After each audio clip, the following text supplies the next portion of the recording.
Hello and welcome to my channel, and today is True Crime and Makeup Monday. This is the best we could do for Cindy Lou Who hair. Today we're going to be talking about the Sodder family and the fire that they experienced and the missing children. It's not too graphic, but still going to have a graphic warning just to satisfy YouTube. We do talk about the death of children. On Christmas Eve, December 24th, 1945, a fire destroyed the Sodder residence in Fayetteville, West Virginia, United States. At the time, it was occupied by George Sodder, his wife Jenny, and 9 of their 10 children. During the fire, George, Jenny, and 4 of the 9 children escaped. The bodies of the other 5 children have never been found. The surviving Sodder family believed for the rest of their lives that the 5 missing children survived. The Sodders never rebuilt the house, instead converting the site into a memorial garden to the lost children. In the 1950s, as they came to doubt that the children had perished, the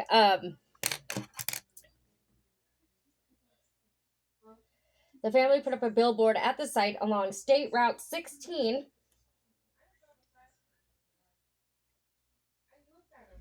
with pictures of the 5, offering a reward for information that would bring closure to the case.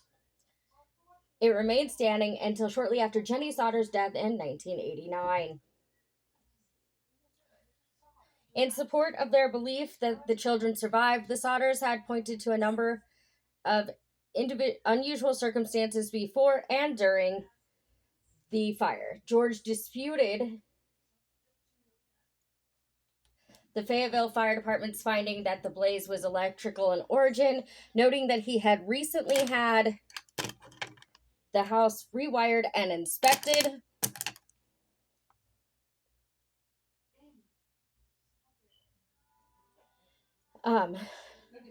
George and his wife suspected arson, leading to theories that the children had been taken by the Sicilian mafia.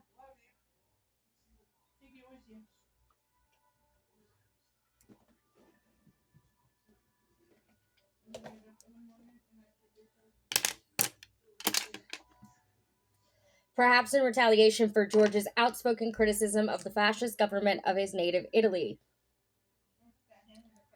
State and federal efforts to investigate the case further in the early 1950s yielded no new information. The family did, however, later receive what may have been a picture of one of the boys as an adult during the 1960s. The last surviving daughter, along with her grandchildren, continued to publicize the case in the 21st century in the media and online. George Sodder was born with the name Giorgio Soddu in Tula, Sardinia, Italy in 1895. He immigrated to the United States 13 years later with an older brother who went back home as soon as both boys had cleared customs at Ellis Island. For the rest of his life, George, as he came to be known, would not talk much about why he left his homeland. Sodder eventually found work on the railroads in Pennsylvania, carrying water and other supplies to workers. After a few years, he took more permanent work as a driver in Smithers, West Virginia. He then started his own trucking company, initially hauling field dirt to construction sites and later hauling coal mined in the region. Jenny Soprani, a storekeeper's daughter in Smithers who had also immigrated from Italy in her childhood, became George's wife.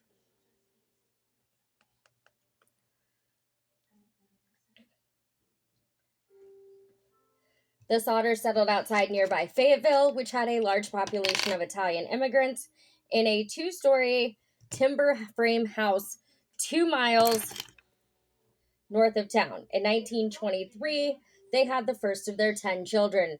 George's business prospered, and they became one of the most respected middle-class families around, in the words of one local official. However, George had strong opinions about many subjects and was not shy about expressing them, sometimes alienating people, in particular his strident opposition to Italian dictator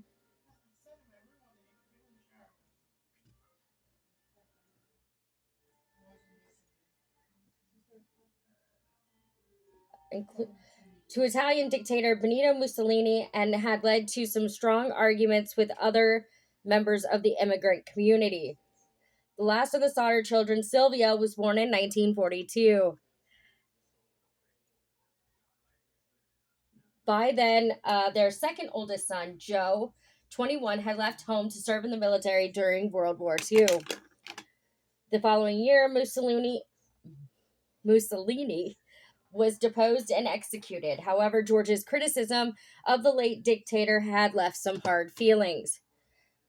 In October 1945, a visiting life insurance salesman, after being rebuffed, warned George that his house would go up in smoke and your children are going to be destroyed, attributing this all to, quote, the dirty remarks you have been making about Mussolini, end quote. Another visitor to the house, ostensibly seeking work, took the occasion to go around to the back and warn George that a pair of fuse boxes would cause a fire someday.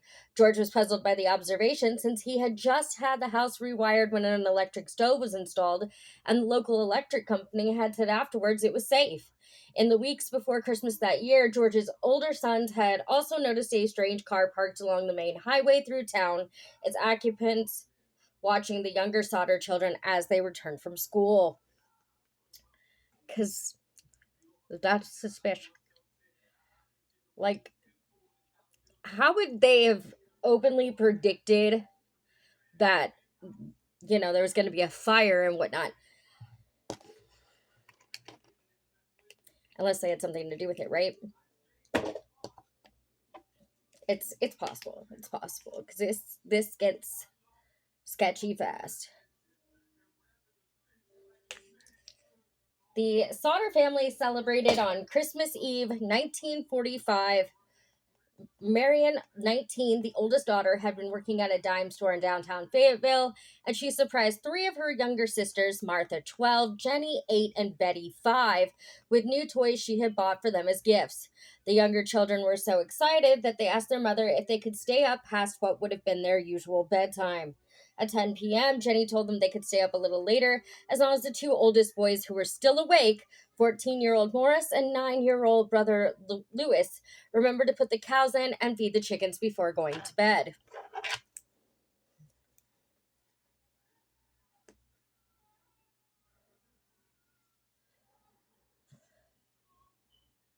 George and the two oldest boys, John, 22, and George Jr., 16, who had spent the day working with their father, were already asleep. After reminding the children of those remaining chores, she took Sylvia, too, upstairs with her, and they went to bed together. The telephone rang at 12 a.m., so we know as of midnight, everything was perfectly fine.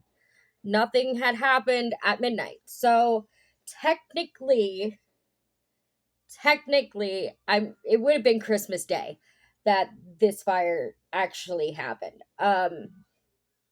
Because we know at 12:30 everybody was alive and well, there was no fire, whatever. We know that now. Everything was fine at 12:30 a.m. Jenny woke and went downstairs to answer it. The caller was a woman whose voice she did not recognize.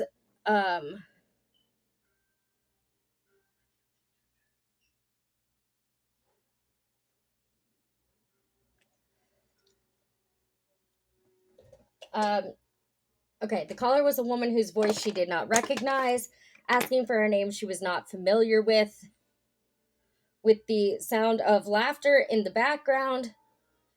With the sound of laughter and clinking glasses in the background, Jenny told the caller she had reached the wrong number, later recalling the woman's, quote, weird laugh.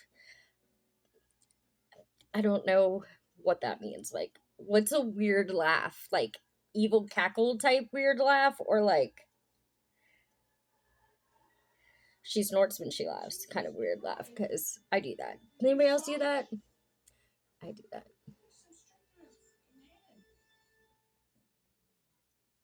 I sometimes laugh when I snort. If my laugh is genuine, then yeah, I sometimes, or like I'm really laughing hard, sometimes I'll snort when I laugh. So, like, is that considered a weird laugh?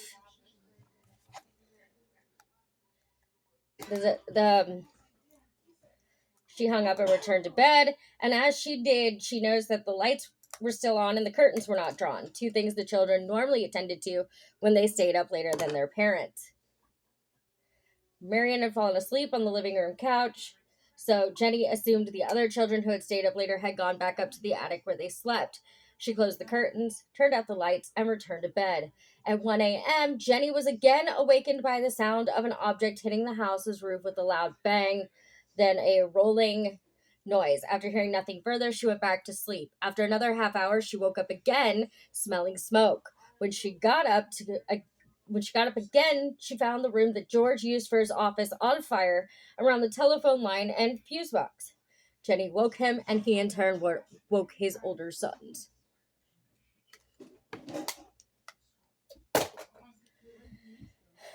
Both parents and four of their children, Marion, Sylvia, John, and George Jr., escaped the house.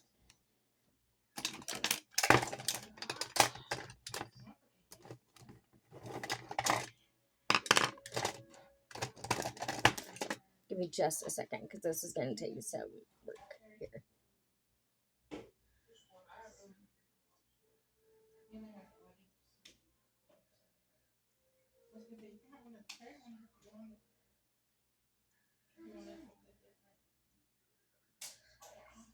I gotta fix that.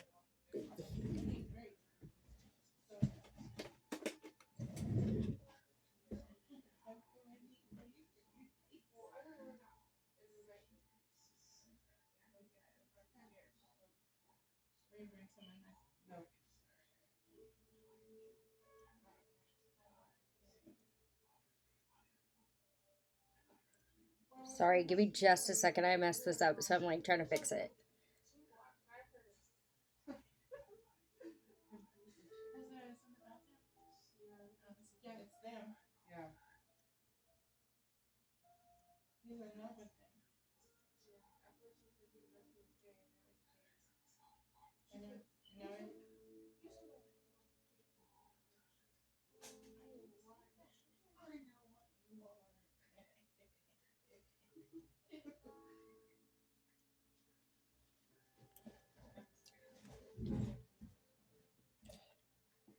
Okay, sorry about that.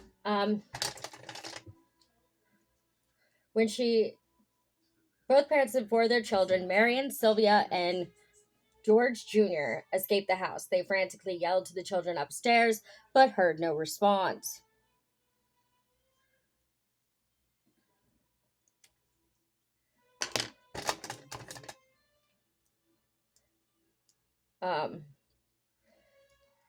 They could not go up the stairway as the stairway itself was already aflame.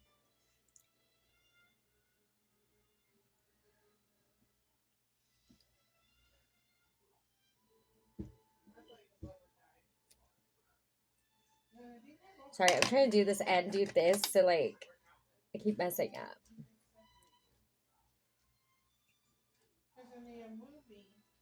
Here, let me just finish this real quick and then I can focus.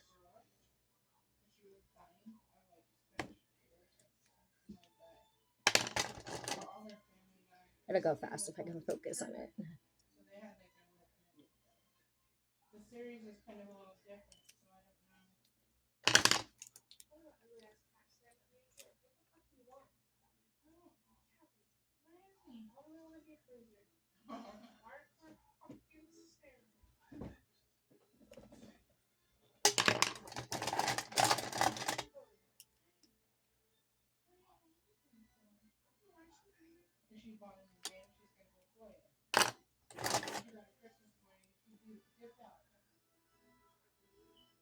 Did you bring in hers? Okay. Yeah, give me just a second, guys. I'm trying to finish this. It's a little more extravagant than my normal Christmas lights look, and I really wanted to do this for the whole Cindy Lou thing. So, give me just a minute. I'm almost done.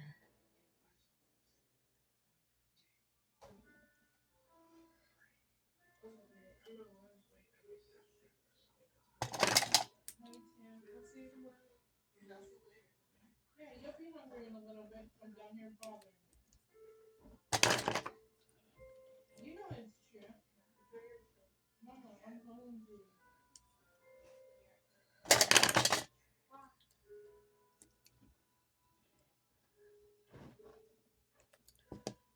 Of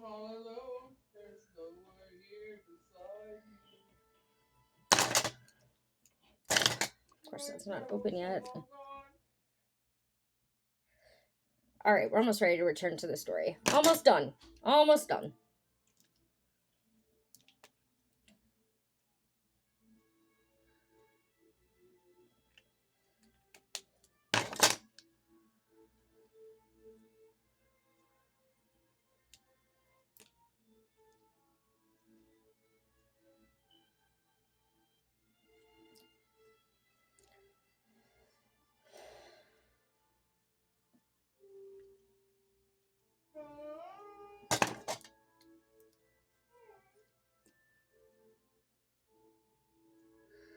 Two more, we're ready to go, guys.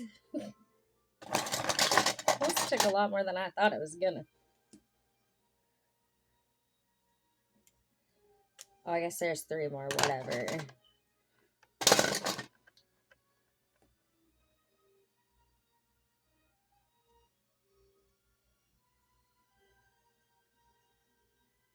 I used almost every single liquid eyeliner I own to make this look.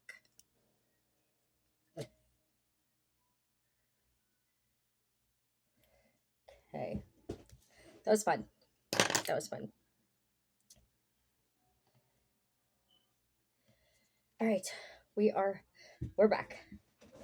John said in his first police interview after the fire that he went up to the attic to alert his siblings sleeping there, though he later changed his story to say that he only called up there and did not actually see them.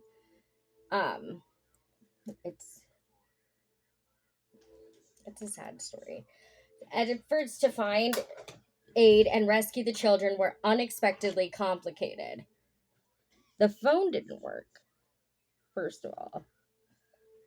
Which, I mean, you would think, oh, that makes sense because fire. But it's not that easy. It's never that easy, is it?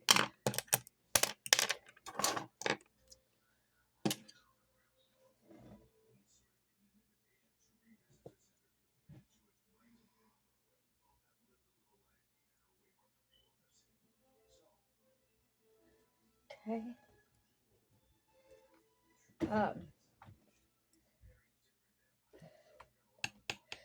But the phone did not work, so Marion ran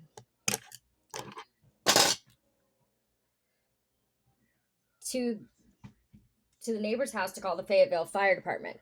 A driver on the nearby road had also seen the flames and called from a nearby tavern. They too were were unsuccessful, either because they could not reach the operator or because the phone there turned out to be broken. Like, that's a lot of effort, man. Like, I did find it odd, though, that he would have picked the only business there that happened to have a broken phone. I did find that kind of odd.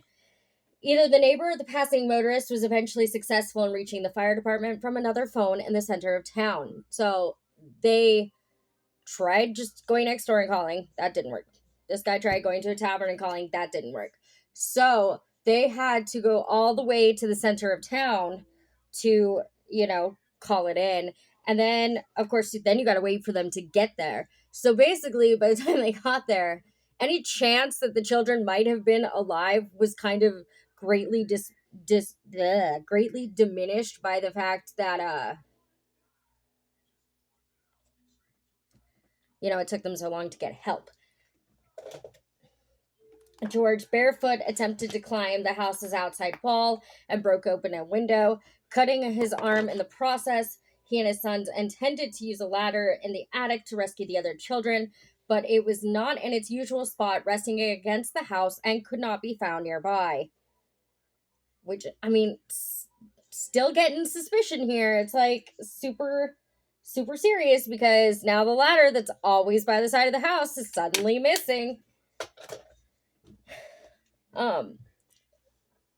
A water barrel that could have been used to extinguish the fire was frozen solid. George then tried to pull both of the trucks he used in his business up to the house and use them to climb in the attic window.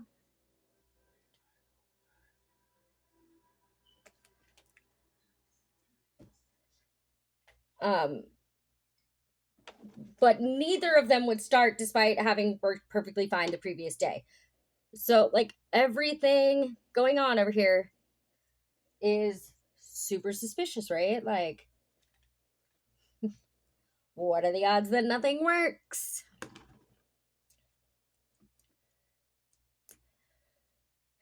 Um, Frustrated, the six Sodders who had escaped had no choice but to watch the house burn down and collapse over the next 45 minutes.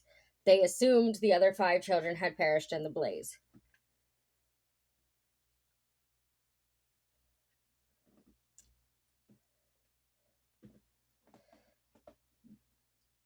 They assumed the fire department, low on manpower due to the war and relying on individual firefighters to call each other, did not respond until later that morning.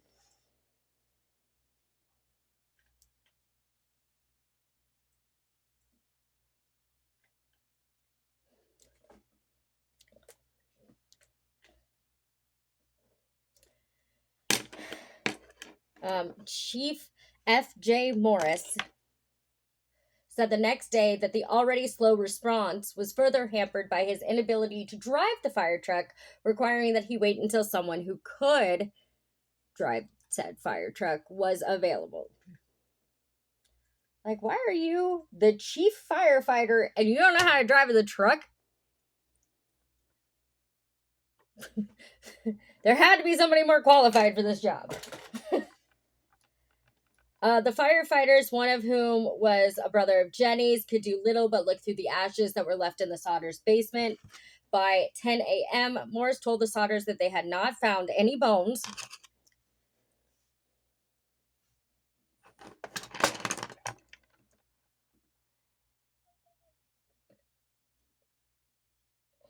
As might have been expected if the other children had been in the house as it burned. According to another count, they did find a few bone fragments and internal organs, but chose not to tell the family.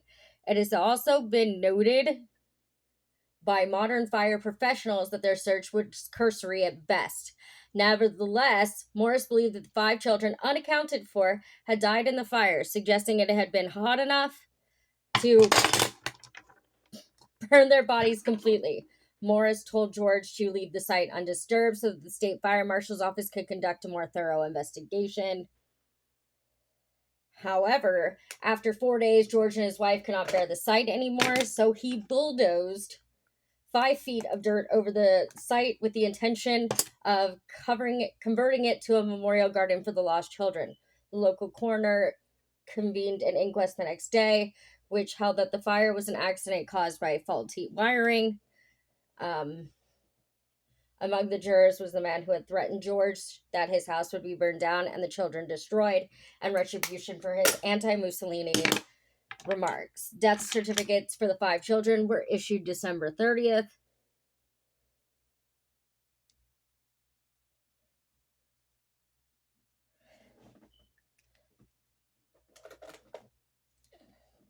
How do I put that over there? Were issued December 30th. The local newspaper contradicted itself, stating that all the bodies had been found, but then later in the same story reporting that only part of one body was recovered. George and Jenny were too grief-stricken to attend the funeral on January 2nd, 1946, although their surviving children did. I don't know. I mean, I feel like the funeral, even though you didn't have a body, would have given them closure. But I understand not wanting to admit to yourself that your children, are most likely dead. And what are you going to do about it, right? So I get it. I get it. I do.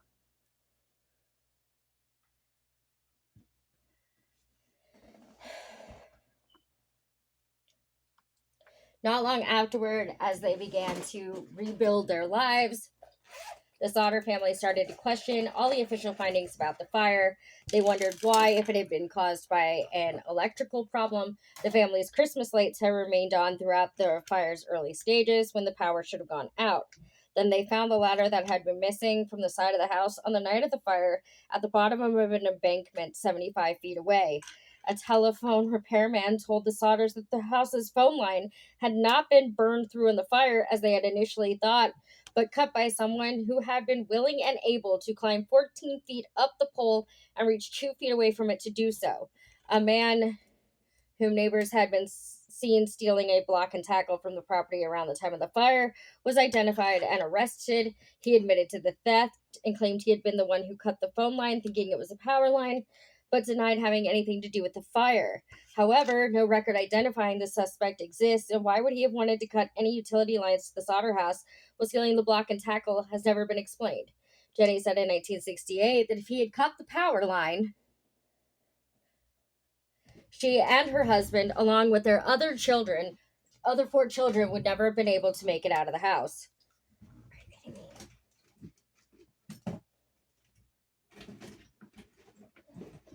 That's perfect. Jenny also had trouble accepting Morris's belief that all traces of the children's bodies had been burned completely in the fire. Many of the household appliances had been found still recognizable in the ash, along with fragments of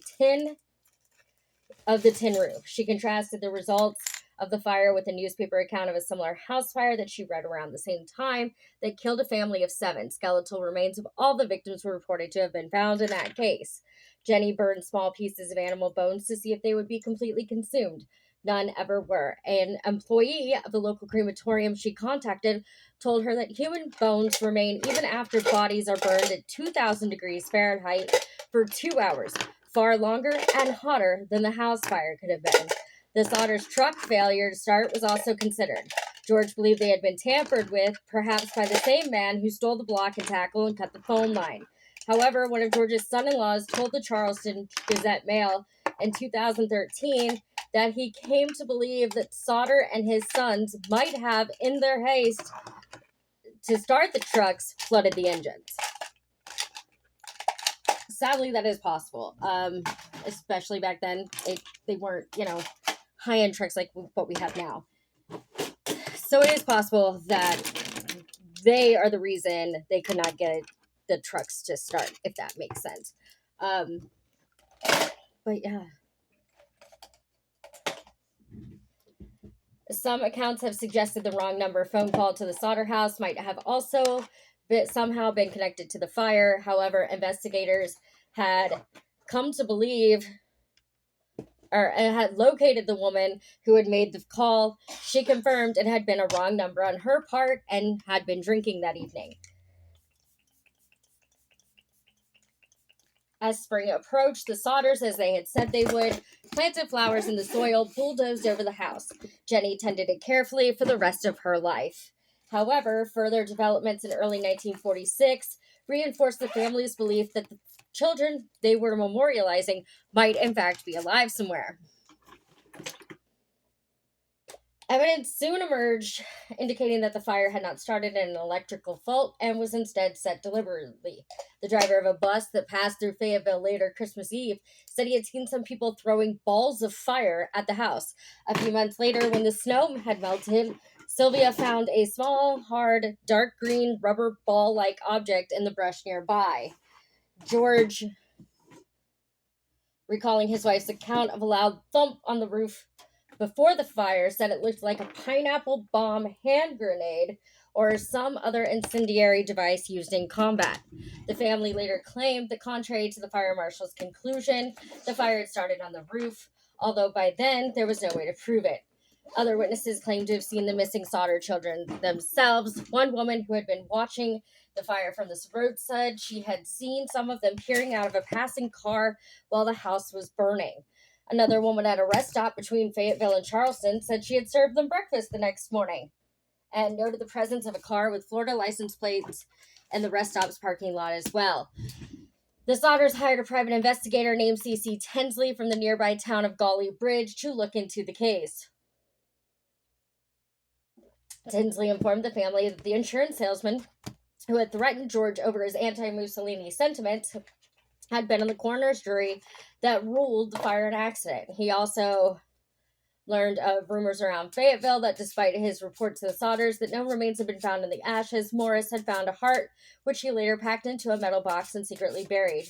Morris had apparently confessed this to a local minister, who in turn confirmed it to George.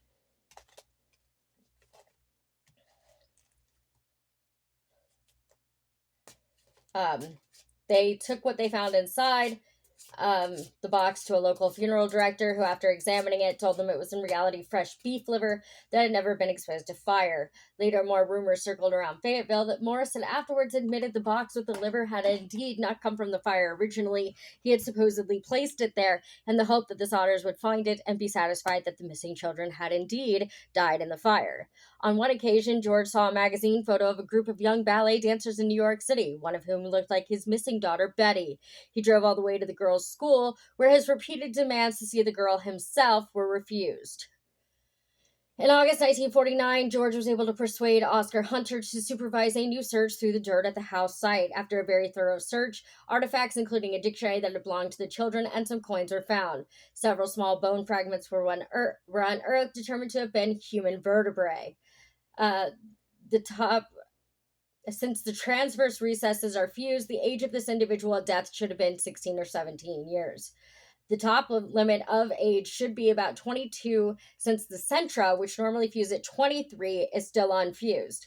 Thus, given this age range, it was not very likely that these bones were from any of the 5 missing children, since the oldest, Morris, had been 14 at the time. Although the report allowed that vertebrae of a boy his age sometimes were advanced enough to appear at the lower end of the range. Newman added that the bones showed no sign of exposure to flame. Further, he agreed that it was, quote, very strange that those bones were the only ones found, since a wood fire of such short duration would have left full skeletons of all the children behind. The report concluded that the vertebrae had instead most likely come from the dirt that George had used to bulldoze the site. Later, Tinsley supposedly confirmed that the bone fragments had come from a cemetery at nearby Mount Hope, but could not explain why they had been taken from there or how they came to be at the fire site. The Smithsonian returned the bone fragments to George in September 1949. According to its records, their current location is unknown. The investigation and its findings attracted national attention, and the West Virginia legislature held 2 hearings on the case in 1950. Afterwards, however, Governor Okie L. Paterson and State Police Superintendent W.E. Burchett told the Sodders the case was, quote, hopeless, and closed it at the state level. The FBI decided that it had jurisdiction as a possible interstate kidnapping, but dropped the case after 2 years of following fruitless leads. The Sodder family did not give up. They had flyers printed up with pictures of the children, offering a $5,000 reward for information. In 1952, they put up a billboard at the site of the house and another along U.S. Route 60 near Ansted. The family soon brought another reported sighting of the children after the fire. Ida Crutchfield, a woman who ran a Charleston hotel, claimed to have seen the children approximately a week afterwards. I do not remember the exact date, she said in a statement. The children had come in around midnight with 2 men and 2 women, all of whom appeared to her to be of Italian extraction. When she attempted to speak with the children, one of the men looked at me in a hostile manner. He turned around and began talking rapidly in Italian. Immediately, the whole party stopped talking to me. She recalled that they left the hotel early the next morning. Investigators today do not, however, consider her story credible, as she had only first seen photos of the children 2 years after the fire, 5 years before she came forward. And that is the sad story of the Sodder family and children. It is sad, and the family did continue to look into it, and as I believe there's still a website up or a group page up on Facebook. There's stuff out there, so if you want to look into it yourselves, there's other things to look into. As always, please be cautiously kind to others. Don't do anything I wouldn't do. Make good choices and have a happy holiday. Thanks for hanging out with me today. Bye, guys.